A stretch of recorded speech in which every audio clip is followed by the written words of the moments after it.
علمتنا وعلمنا ما ينفعنا وزدنا علما وبارك لنا في علمنا وارزقنا الإخلاص في القول والعمل كاملا وعلما نافعا لا ينسى وتوفيقا دائما وصحة ويقينا وعافية. اللهم افتح لنا كل خير، اللهم يسر لنا كل أمور، آمين يا رب العالمين. Alhamdulillah kaum muslimin rahimakumullah. Kita lanjutkan tafsir Quran, dan kita kemarin sudah membahas tentang Nabi Syu'aib alaihi salatu wassalam. Kemarin saya jelaskan bahwa Madyan itu adalah nama kabilah, dan nama ini dinisbatkan kepada bapak mereka atau nenek moyang mereka yang bernama Madyan. Madyan ini adalah putra dari Nabi Ibrahim alaihi salatu wassalam. Maka Nabi Syu'aib ini namanya adalah Syu'aib bin Nuwaib bin Madyan bin Ibrahim. Nabi Syu'aib cucunya Madyan. Madyan anaknya Nabi Ibrahim. Maka Nabi Syu'aib ini masih jalur keturunan Nabi Ibrahim alaihi salatu wassalam. Kemudian perkataan Nabi Syu'aib yang pertama adalah wala tanqusul mikyal, jangan mengurangi takaran. Pada ayat berikutnya, ayat 85, beliau mengatakan la tabkhasun nasa asya'ahum, jangan mengurangi barang-barang milik manusia. Apa perbedaan antara keduanya ini? Karena ini dua kalimat dalam dua ayat, pasti maknanya berbeda. Ternyata disebutkan oleh para ahli tarikh bahwa salah satu kebiasaan jelek kaumnya Nabi Syu'aib itu adalah mencuri barang orang. Maka la tabkhasun nasa asya'ahum, ini maksudnya jangan mencuri barang orang, karena mencuri barang orang itu mengurangi hak-hak atau mengurangi barang-barang mereka. Maka tabkhasu ya sama artinya dengan tangkusu, mengurangi, tapi yang dimaksud berbeda. Kalau yang tangkusu itu adalah curang di dalam timbangan atau takaran. Tapi kalau tabkhasu ini kebiasaan mereka mencuri milik orang.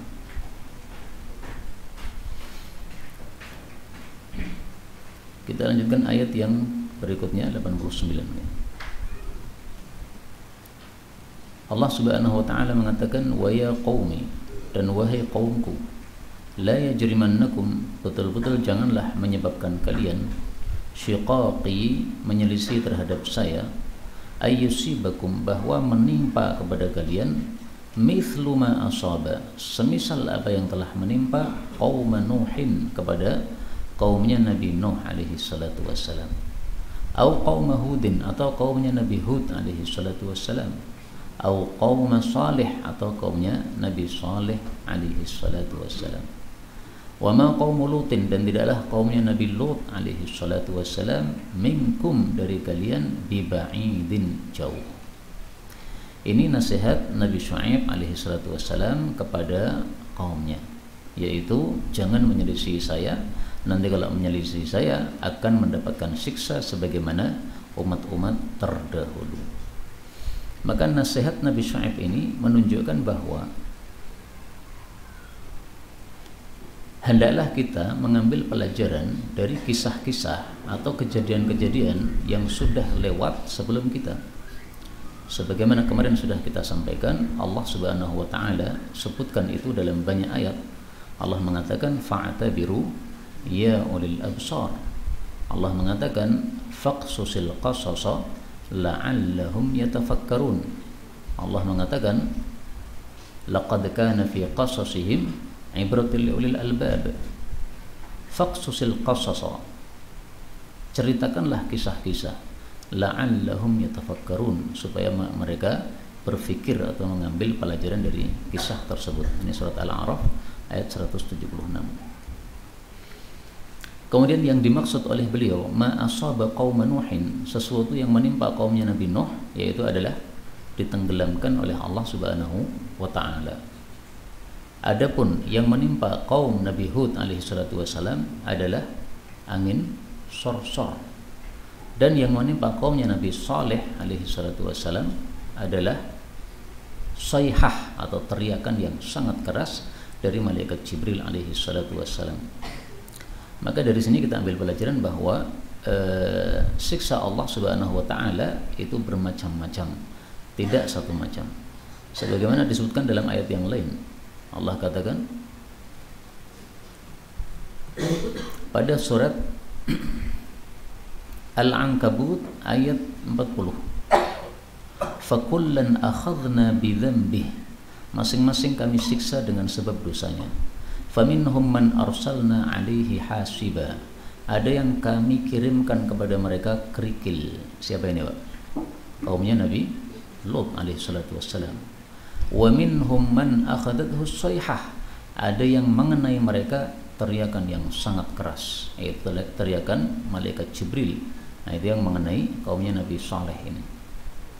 Wa minhum man khasafna bihil ard, ada yang kami benamkan ke dalam bumi seperti Qarun. Wa minhum man aghraqna, ada yang kami tenggelamkan sebagaimana Fir'aun dan juga kaumnya Nabi Nuh alaihi salatu wassalam. Khasafna, kami benamkan ke bumi. Aghraqna, kami benamkan ke dalam laut. Jadi Allah menyiksa dengan berbagai macam cara penyiksaan. Bisa dengan darat, bisa dengan laut. Kalau tenggelamnya di darat itu disebut khasaf. Kalau tenggelamnya di laut disebut gharq. Kemudian tadi saya katakan bahwa as-sayhah atau teriakan yang mengenai kaumnya Nabi Saleh alaihi salatu wassalam itu adalah teriakannya malaikat Jibril alaihi salatu wassalam. Tafsir seperti ini dapatkan dari mana? Ya kita dapatkan dari para ulama-ulama ahli tafsir. Memang tidak langsung dari Rasulullah sallallahu alaihi wasallam, tetapi tafsir itu tidak harus diambil dari Nabi Muhammad sallallahu alaihi wasallam. Tafsir ada kalanya dari Al-Quran sendiri, ada kalanya dari sabda Nabi, ada kalanya dari perkataan sahabat, ada kalanya dari tabi'in, bahkan juga ada yang banyak meriwayatkan dari tabi'ut tabi'in, tapi yang populer sebenarnya berhenti sampai pada perkataan tabi'i saja. Saya kasihkan contohnya tafsir dari kalangan para tabi'in ya. Ini Maktabah Syamilah kan penuh dengan kitab-kitab tafsir ya. Hanya kalau kita klik maka semua kitab tafsirnya sudah kena. Antum tulis di sini misalnya sayhatu Jibril alaihi salatu wassalam, teriakan malaikat Jibril. Nah, kita temukan di sini perkataan ini. Fa asabahum al-adab bukrata yaumis sabt, mengenai mereka siksa pada pagi hari Sabtu, min sayhati Jibril alaihi salam, dari sebab teriakannya malaikat Jibril alaihi salam. Siapa yang mengatakan ini? Di sini ini adalah tafsir Muqatil bin Sulaiman. Ini kitab tafsir ditulis oleh Imam Muqatil bin Sulaiman yang termasuk dari kalangan ulama-ulama tabi'in atau generasi setelahnya. Nah, maka sumber-sumber seperti ini boleh kita jadikan sebagai pedoman untuk menafsirkan ayat-ayat Al-Quran. Tidak harus dari sabda Rasulullah sallallahu alaihi wasallam, karena sebenarnya sama, yaitu mereka mendapatkan sumber dari guru mereka sampai kepada Rasul sallallahu alaihi wasallam. Kemudian yang dimaksud di sini kaumnya Nabi Lut itu tidak jauh dari mereka, maksudnya tidak jauh dari sisi waktunya, bukan tempatnya ya. Karena kaumnya Nabi Lut itu masanya dekat dengan kaumnya Nabi Syu'aib alaihi salatu wassalam. Nabi Lut ini masih ada hubungan kerabat dengan Nabi Ibrahim, ya kan? Nabi Ibrahim punya saudara, saudaranya punya anak namanya Lut. Berarti Nabi Lut ini kalau panggil Nabi Ibrahim adalah paman. Begitu kan ya? Yang populer seperti itu. Nah, sementara Syu'aib tadi adalah nasabnya Syu'aib bin Nuwaib bin Madian bin Ibrahim. Nah, maka jaraknya berarti tidak jauh, karena di masa Nabi Ibrahim itu hidup Nabi Lut alaihi salatu wassalam.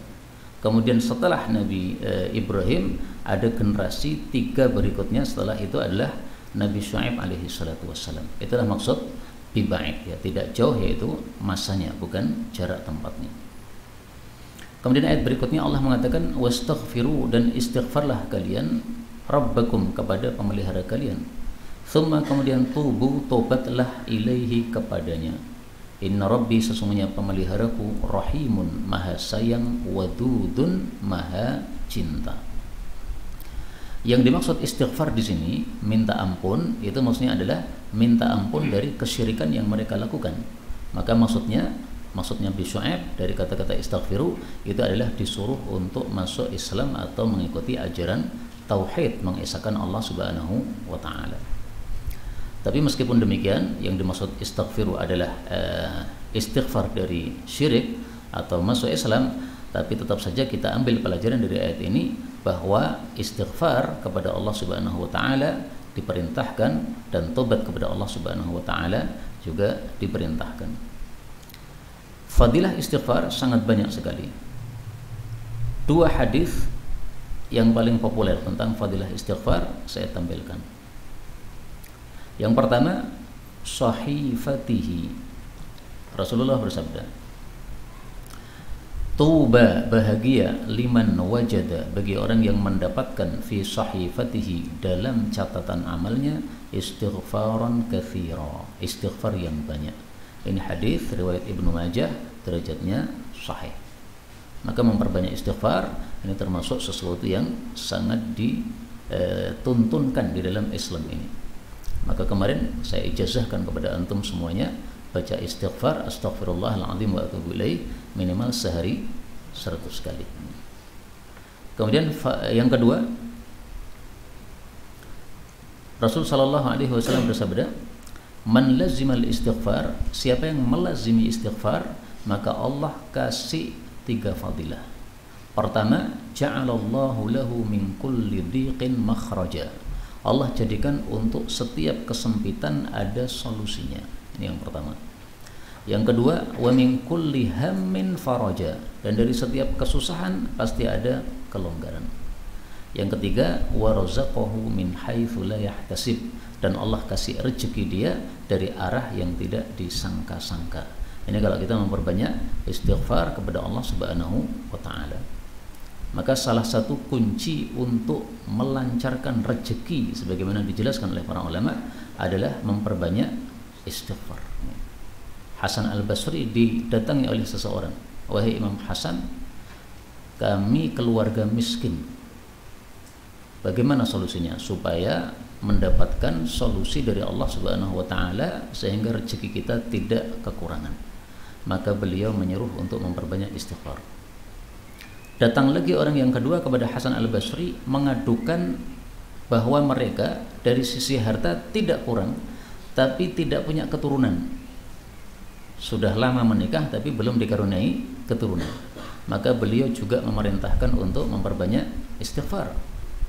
Datang lagi orang yang ketiga mengeluhkan tentang kekeringan, tidak banyak air hujan yang turun di kampung mereka. Oleh Hasan Al-Basri disuruh memperbanyak istighfar juga. Nah, maka muridnya kemudian bertanya, kenapa 3 masalah yang berbeda semua jawabannya adalah istighfar? Ternyata diambil dari ayat Al-Quran.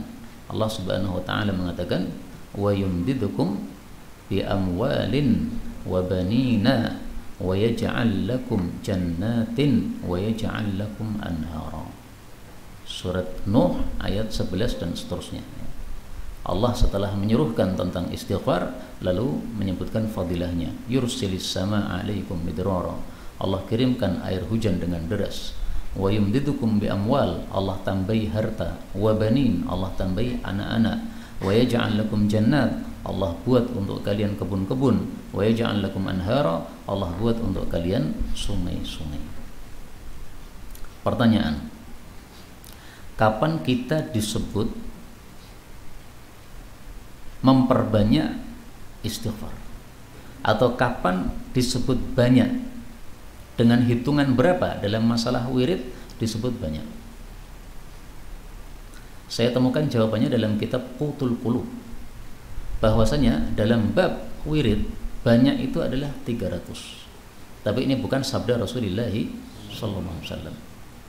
Nah, sehingga bagi yang ingin mempraktekkan istighfar banyak ya, maka bisa menggunakan pendapat tersebut, yaitu istighfar setiap harinya minimal 300. Itu bagi yang ingin mempraktekkan pendapat ini. Tapi seandainya membaca 100 itu sudah sesuai sunnah baginda Rasulullah sallallahu alaihi wasallam. Saya tampilkan ya dalam kitab Qutul Qulub supaya terbukti, barangkali saya salah karena seringkali juga rancu. Ini kitab Qutul Qulub, Thalatha Mi'ati Marrah, ada nggak ya? Banyak sekali kalimatnya ya.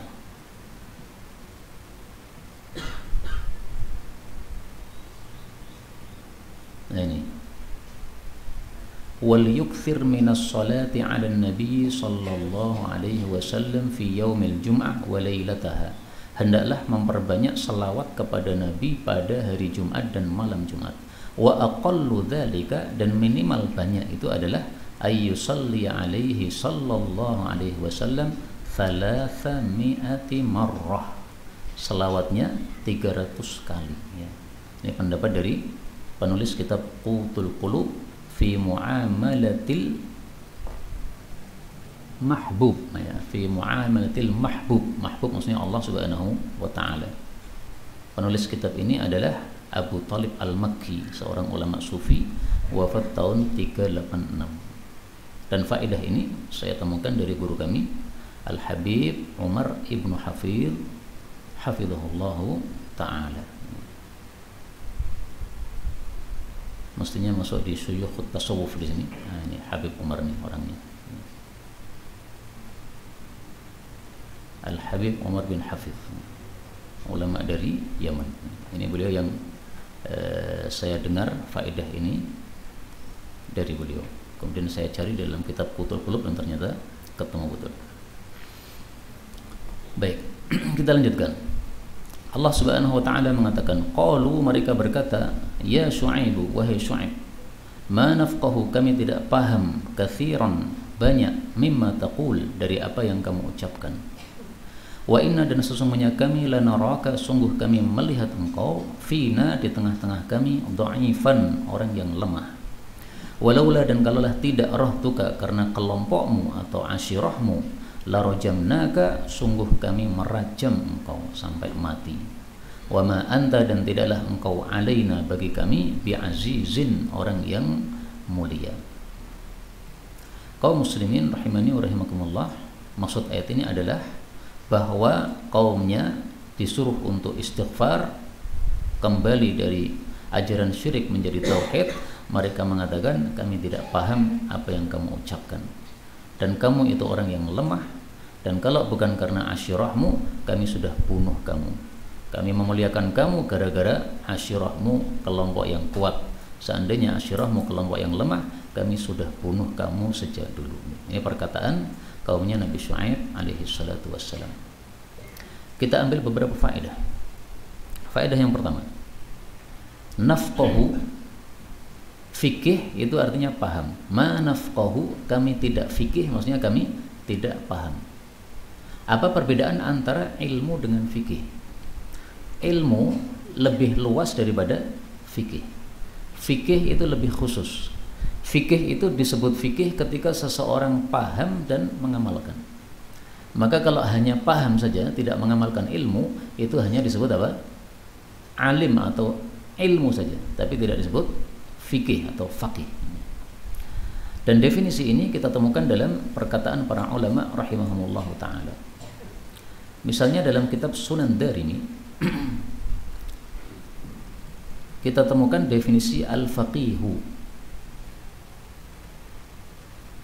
Berkata Al-Imam Al-Hasanul Basri, innamal faqih, tiada lain orang yang faqih, yang paham agama, bukan yang hanya mengerti saja, tapi yang paham betul-betul. Itu adalah az-zahid fid dunya, yang zuhud terhadap dunia, ar-raghib fil akhirah, yang mengharap terhadap akhirat, al-basiru bi amri dini, yang paham urusan agamanya, al-mudawim ala ibadati rabbih, yang terus menerus ibadah atau taat kepada Allah Subhanahu wa ta'ala.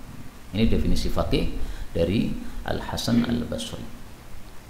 Ada lagi dari Mujahid, muridnya Ibnu Abbas. An Mujahidin qala innamal faqih, tiada lain orang yang paham, may yakhafullaha ta'ala, orang yang takut kepada Allah Subhanahu wa ta'ala.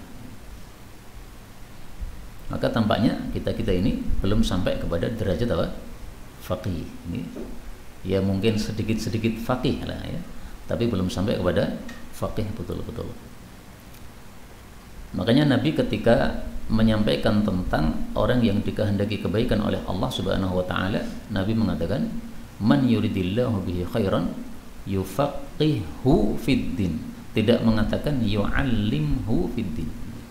Siapa yang Allah kehendaki kebaikan terhadapnya, Allah jadikan dia fikih terhadap agama, bukan mengetahui terhadap agama. Kalau yu'allimhu itu sekedar tahu saja tapi nggak diamalkan. Yufaqihu ini lebih khusus lagi, mengetahui dan kemudian diamalkan. Mari kita tingkatkan dari ilmu menjadi fikih. Faedah berikutnya, kenapa kaumnya Nabi Syuaib mengatakan, kalau bukan karena kelompokmu maka kami merajam engkau.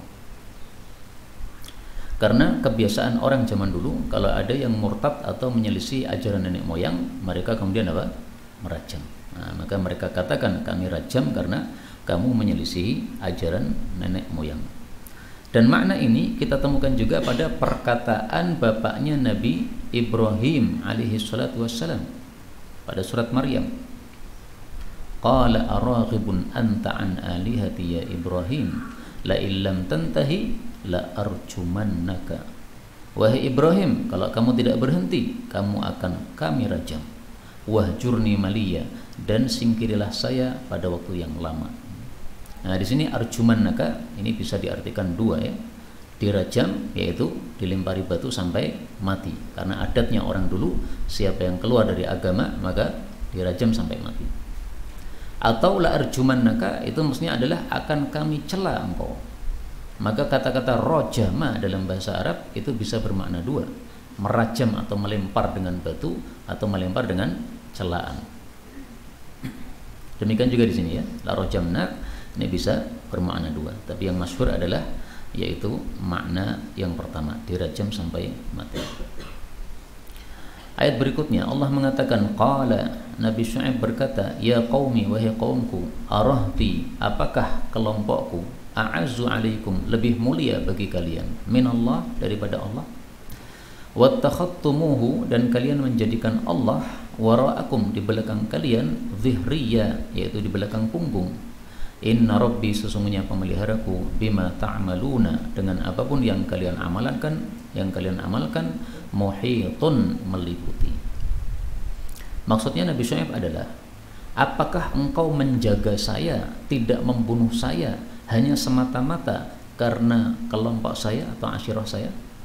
Kalau gara-gara asyirah saya yang engkau muliakan sehingga saya tidak kamu bunuh, maka mestinya kalian lebih memuliakan saya gara-gara Allah mengutus saya. Siapa saya ini? Saya utusan Allah Subhanahu wa ta'ala. Kalau cuma asyirah saja kamu menjaga saya, apalagi Allah yang mengutus saya, lebih pantas untuk kalian menjaga saya. Itu maksudnya. Karena itu Nabi Syuaib alaihi salatu wassalam ya, menasihati mereka bahwasanya mereka harus lebih takut kepada Allah daripada takut kepada kelompoknya Nabi Syuaib alaihi salatu wassalam. Karena kalau kelompoknya bisa berbuat buruk kepada mereka, maka Allah lebih bisa berbuat buruk kepada mereka. Kemudian yang dimaksud muhit, meliputi, ini maksudnya adalah apa? Meliputi dengan ilmu atau mengetahui amal mereka. Bima ta'maluna, dengan apa yang mereka amalkan, muhitun, mengetahui. Dari mana kita tahu bahwa muhit bermakna mengetahui? Dari ayat yang lain.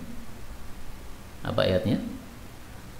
Wa annallaha qad ahata bikulli syai'in ilma. Surat At-Talaq ayat 12. Bahwasanya Allah Subhanahu wa taala telah meliputi terhadap segala sesuatu, yaitu adalah ilma, ilmunya yang meliputi. Nah, makanya para ulama tafsir mengatakan muhitun bi ilmihi. Allah meliputi dengan pengetahuannya. Dan ini termasuk tafsirul Qur'ani bil Qur'an, menafsirkan Al-Qur'an dengan ayat Qur'an yang lain. Dan metode tafsir seperti ini adalah metode tafsir yang paling tinggi. Karena para ulama mengurutkan ada tafsir, metodenya ada 4. Yang pertama paling tinggi tafsir Quran dengan Quran. Yang kedua tafsir Quran dengan hadis Nabi SAW. Yang ketiga tafsir Quran dengan ucapan sahabat. Yang keempat tafsir Quran dengan ucapan para tabi'in. Nah, para tabi'in dan mungkin juga generasi setelahnya yang masih dekat dengan mereka. Kemudian perlu antum bedakan antara istilah tafsirul Quran bil Quran dengan tafsirul Quran lil Quran. Kalau tafsirul Qur'ani bil Quran, menafsirkan Al-Quran dengan ayat Quran yang lain, ini bisa salah, bisa benar. Tapi kalau tafsirul Quran lil Quran, tafsiran Al-Quran untuk ayat Quran, maka ini tidak mungkin salah. Bedanya apa? Kalau tafsirul Quran bil Quran, ini bisa dilakukan oleh manusia biasa. Seperti saya tadi ya, muhit artinya adalah mengetahui. Dari mana? Dari ayat yang lain. Ahata bikulli syai'in ilma. Itu kan dari saya kan? Bukan dari Al-Quran sendiri menafsirkan. Quran tidak mengatakan muhit itu maksudnya ahata bikulli syai'in ilma. Quran enggak ngomong begitu. Tapi dari penjelasan-penjelasan ahli tafsir kita ketahui bahwa muhit maknanya adalah ahata ilma. Tapi kalau tafsirul Quran lil Quran, ayat Al-Quran menafsirkan ayat Quran yang lain, maka ini tidak mungkin salah karena tafsirannya langsung dari Quran itu sendiri. Misalnya Allah mengatakan qad aflahal mu'minun, sungguh beruntung orang-orang yang beriman. Ini boleh dalilnya diganti fathah ya, menjadi qad aflaha, sungguh beruntung al-mu'minun, orang-orang beriman. Siapa orang-orang beriman? Oleh Quran ditafsiri sendiri, alladzina hum fi salatihim khashi'un. Ini tafsirul Quran lil Quran, enggak mungkin salah. Contoh yang lain, ala inna awliya Allahi la khaufun alaihim wa lahum yahzanun. Wali-wali Allah tidak mungkin takut dan tidak mungkin sedih. Alladzina amanu wa kanu yattaqun. Wali Allah adalah orang-orang yang beriman dan mereka selalu takwa kepada Allah Subhanahu wa taala. Ini tafsirul Quran lil Quran. Setelah Allah sebutkan wali-wali Allah, kemudian dijelaskan langsung oleh Allah sendiri, alladzina amanu wa kanu yattaqun.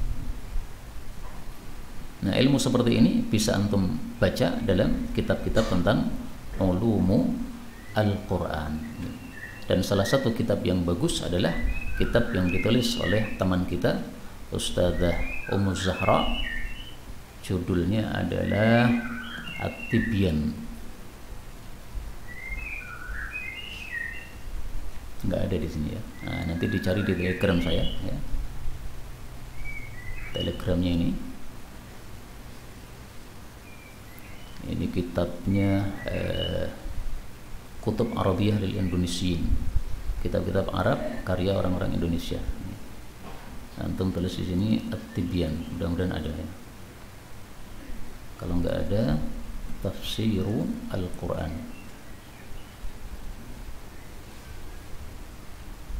Nggak ada juga At-Tibyan.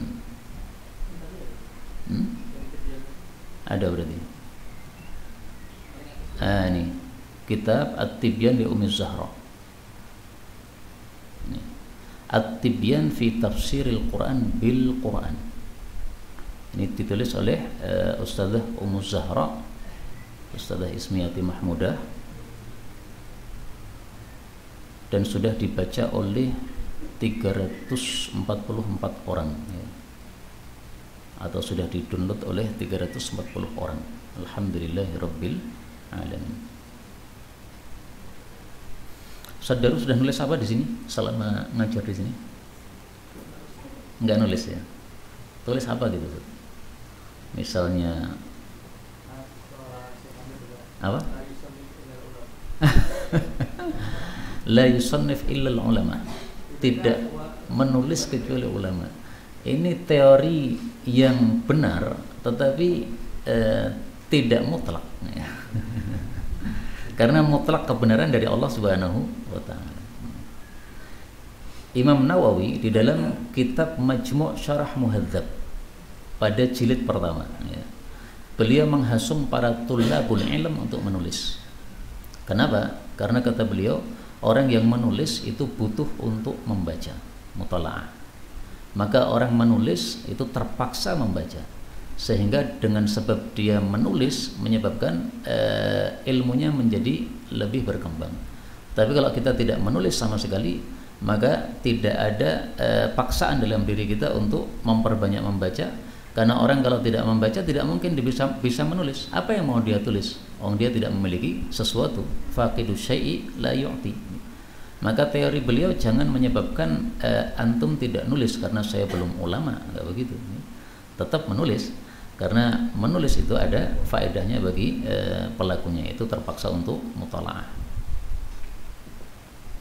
Kemudian saya ingat juga tadi saya ada kesalahan pada pengajian pagi, yaitu Sunan Abu Dawud. Tadi saya jelaskan bahwa Bani Najjar itu kerabatnya ibunya baginda Rasulullah SAW. Nah, tadi diralat oleh Ustadz Hafid ya. Beliau katakan Bani Najjar itu hubungannya dengan ibunya Abdul Muttalib. Rasulullah punya bapak Abdullah, punya ibu Aminah. Nah, hubungannya bukan dengan Aminah, tapi Rasulullah punya kakek namanya Abdul Muttalib. Abdul Muttalib punya ibu namanya Salma. Nah, Salma ini dari kalangan Bani Najjar. Nah, maka sebenarnya yang saya maksud adalah Bani Najjar itu akhwalnya Rasulullah sallallahu alaihi wasallam. Tapi saya salah menyebutkan Aminahnya. Mestinya bukan Aminah, tapi ibunya Abdul Muttalib, yaitu Salma. Nah, sekaligus sebagai ralat. Dan saya memang mengakui dalam masalah sejarah sangat lemah sekali saya, sehingga seringkali terjadi kesalahan-kesalahan seperti itu. Nah, maka kesalahan kita di dalam menulis atau kesalahan kita di dalam menyampaikan ini jangan menyebabkan kita kemudian berhenti dari menulis atau berhenti dari mengajar. Nggak ada masalah, salah. Yang penting kita mau meralatnya pada kemudian hari ya, baik itu tulisan maupun itu ceramah atau kajian. Dan saya kira sama aja, Ustaz. Antum tidak mau nulis karena la yusannif illal ulama, maka sama juga teorinya la yu'allim illal ulama. Berarti ya tidak boleh ngajar juga kalau gitu. Maka kita menulis sesuai dengan apa? Kemampuan kita. Yaitu apa? Memberikan sesuai dengan apa yang kita miliki. Kalau orang SMA boleh ngajar SMP, SMP boleh ngajar SD, SD boleh ngajar TK, enggak ada masalah. Dan saya sangat pede ya, nulis dengan tulisan yang banyak, kemudian saya upload di sini. Kalau ada orang menegur tulisanmu tidak berguna, maka saya jawab, saya tidak menulis untuk engkau. Saya menulis untuk orang-orang yang derajatnya di bawah saya. Kalau kamu yang derajatnya sudah tinggi, ya nggak usah membaca tulisan saya. Saya SD, saya ngajari anak-anak TK, nggak ada masalah. Kamu sudah SMA, jangan baca tulisan anak. Selesai. Wallahu a'lam bishawab. Alhamdulillah sudah 45 menit. Maka sisa waktu kalau ada pembahasan dipersilahkan, baik yang berkaitan dengan tema maupun secara bebas.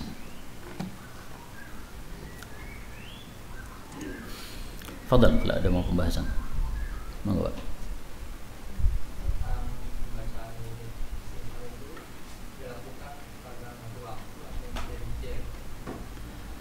Istighfar 100 kali sesuai sunnah Nabi, apakah bisa dicicil atau boleh atau harus satu kali waktu atau satu kali duduk?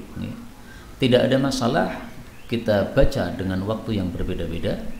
Misalnya setelah salat subuh 20 kali, setelah zuhur 20 kali, akhirnya totalnya menjadi 100 kali.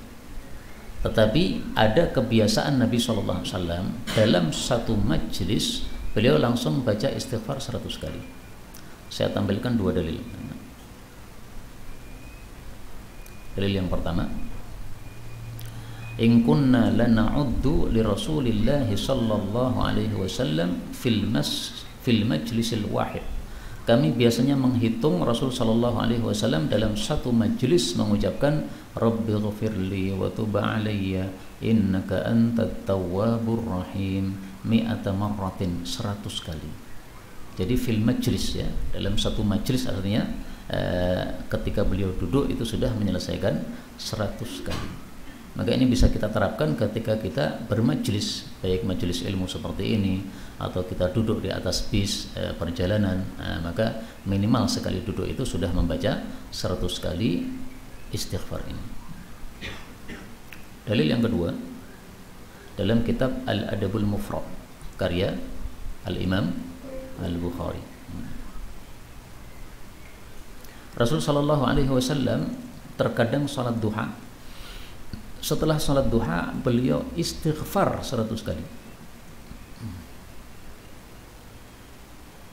Aisyah mengatakan Rasul sallallahu alaihi wasallam salat duha thumma qala, kemudian membaca doa Allahumma ighfirli wa tub alayya innaka antat tawwabur rahim hatta qalaha mi'ata marrah, sampai berulang 100 kali. Maka zahirnya ini adalah dalam satu majelis. Dan ini lebih utama, karena kalau kita tunda-tunda maka nanti akan tidak selesai. Lebih bagusnya dalam satu majelis. Tapi nggak ada masalah 100 kali, yang penting dalam seharinya 100 kali. Atau mungkin kita setelah selesai sholat tahajud 2 rakaat istighfar 20, kemudian 2 rakaat lagi istighfar 20, 2 rakaat lagi istighfar 20, maka 10 rakaat sudah selesai 100 istighfar. Ada lagi? Silakan.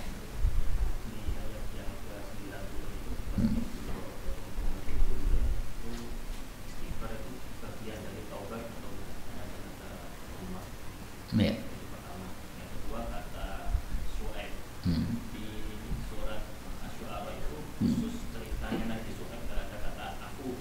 Ya.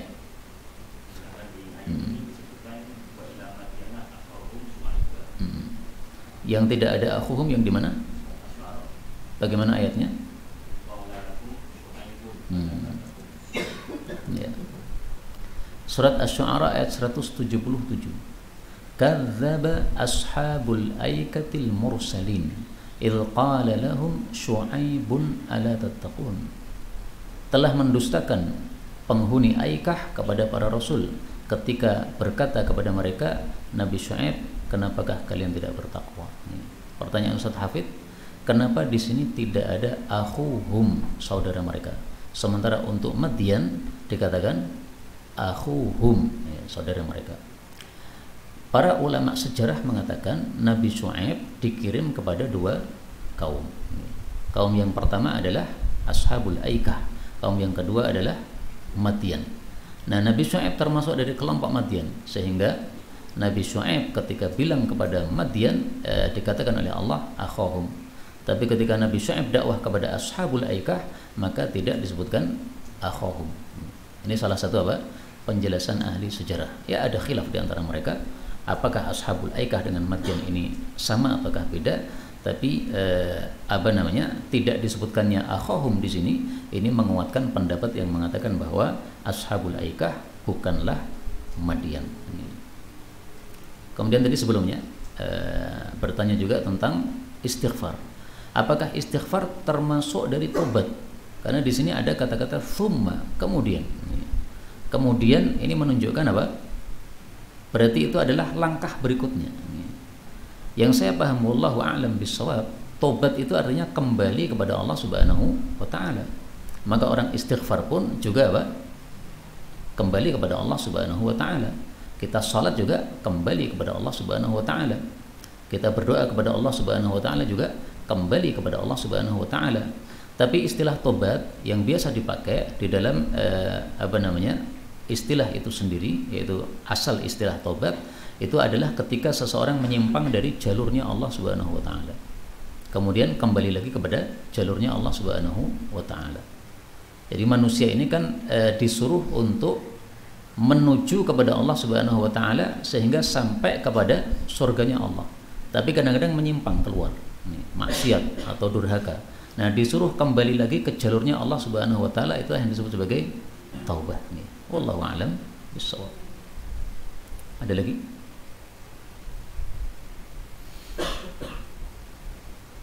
Masih ada waktu 5 menit.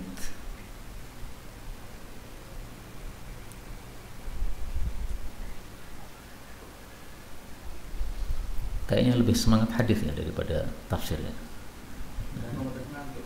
Oh, karena udah ngantuk. Nah. Kalau tidak ada kita tambah dikit ya supaya sampai selesai waktunya. Allah mengatakan wa ya qaumi, wahai qaumku, i'malu, beramallah kalian ala makanatikum, di atas posisi-posisi kalian. Yang dimaksud posisi ini ada dua tafsiran. Tafsiran yang pertama yaitu di atas kekafiran kalian, lanjutkanlah kekafiran kalian. Perkataan ini bukan berarti Nabi Syuaib meridhoi kekafiran mereka. Tapi ini seperti perkataan seorang bapak kepada anaknya yang marah, lanjutkan silahkan. Anaknya disuruh untuk berhenti dari judi misalnya, masih nekat, lanjutkan silahkan. Itu bukan berarti meridhoi. Tafsiran yang kedua, makanah, yaitu adalah tamakun, yaitu kedudukan mereka atau kekuatan mereka. Beramallah di atas kekuatan kalian. Artinya kalian mendapatkan kekuatan seperti itu diberikan oleh Allah Subhanahu wa taala, posisi yang tinggi atau kekuatan yang tinggi di masa mereka, maka silahkan itu kalian lakukan di atas amal-amal kalian yang sebelumnya, yaitu syirik kepada Allah Subhanahu wa taala. Inni amil, sesungguhnya saya juga beramal. Maksud beliau adalah kalau kamu tidak menerima dakwah saya, maka tidak usah mengganggu saya dalam beramal. Kamu beramal, saya beramal. Kamu tidak saya ganggu, saya juga tidak akan mengganggu kamu.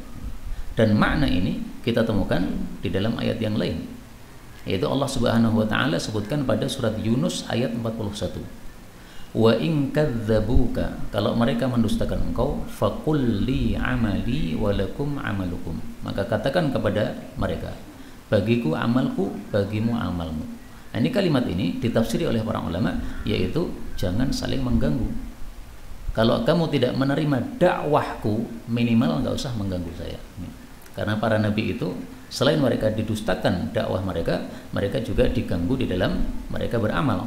Misalnya ketika sedang sholat kemudian dilempari batu dan sebagainya. Nah, maka maksud beliau adalah, udah sekarang kita beramal sendiri-sendiri saja. Kamu beramal, saya nggak mengganggu. Saya beramal, tolong jangan diganggu. Saufa ta'lamun, kalian akan mengetahui man, siapa yang ya'tihi adzabu yukhzi, akan datang kepadanya siksaan yang merendahkan dia. Wa man huwa kadzib, dan orang yang dia itu dusta. Wartaqibu, dan tunggulah, ini sesungguhnya saya ma'akum, bersama kalian, raqibun, juga menunggu. Dari ayat ini kita ambil pelajaran bahwa orang-orang yang dusta maka akan disiksa oleh Allah Subhanahu wa taala. Dan kita temukan hadis Nabi SAW bahwa dusta termasuk dari 3 dosa yang disegerakan siksaannya oleh Allah Subhanahu wa taala di dunia. Kuncinya yaddakhir. Rasul sallallahu alaihi wasallam bersabda, "Tayaddakhiruhu," atau wal khiyana. Tayyib. Wal khiyana. Rasul sallallahu alaihi wasallam bersabda, "Ma min dzanbin," tidak ada dosa yang lebih pantas untuk disegerakan hukumannya oleh Allah kepada pelakunya di dunia bersama apa yang Allah simpankan hukumannya di akhirat daripada 3 amalan. 1. Qati'atir rahim, memutus hubungan kerabat. Yang kedua, al-khiyanah. Yang ketiga, al-kadzib, dusta.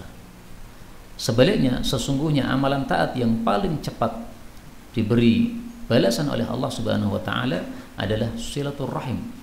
Sampai-sampai ahlul bait, mereka itu para pelaku dosa, tetapi harta mereka berkembang banyak, jumlah mereka juga berkembang banyak dengan sebab mereka silaturrahim. Hadis ini riwayat Tabarani, derajatnya sahih.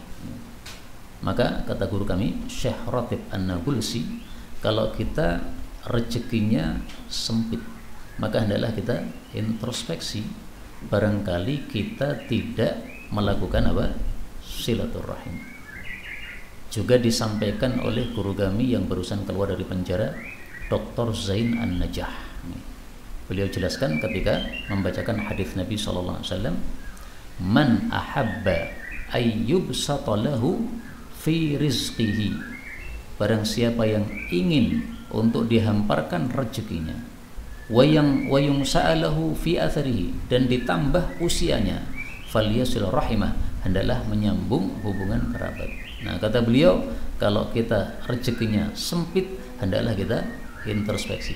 Barangkali kita tidak silaturahim. Wallahu a'lam bissawab. Inilah yang dapat kita pelajari, betul dari Allah. Kalaupun ada salahnya, fa astaghfirullahal azim li wa lakum walhamdulillahi rabbil alamin.